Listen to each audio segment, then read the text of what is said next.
masinggan na. Sige, sige. Singgan ba? Inggan, laugan. Ari ko mangutanan ni Kuan Putlay. Kung ang usa ka larawan kung kini isipon nga Dios, usa may tawag na to ana? Dios o Dios? Diyos gud siya, brother. Kaya ang larawan dili gyud na siya tinuod nga Dios. Kung mayong kag tinuod nga Dios, ang Dios espiritu man wa man mabasa guro nga ang Dios rebulto. Sunod pangutana. So kaningon man ka larawan sa Katoliko, ang larawan ni Maria. Sa imong pagtuo sa larawan ni Maria, Dios o dili? Dili Dios si Maria, kay isa man ang Dios si Hesus Kristo na.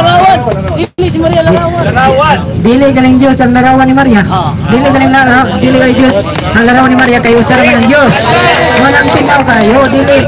Pero kung imo lang imuwag larawan, ginatawag na siya Dios kay inyo mga ginasimba matud sa Salmo 95 bersikulo 6, ang nagluhod, nagatubang, nagsimba og Dios.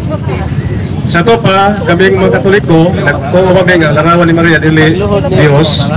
So, wala mo tuloy nga Dios. So to pa dili Dios. Ya para po nimo, ang larawan ni Maria dili Dios. So dili po patawag ni Dios. Di ba? So pareha na tayong tanan. Pareha tayong duha. So Katoliko na ka. Basta. So din sa Maria ay kaya ako mo nagbuhat ang larawan ni Maria. Ni mo ko.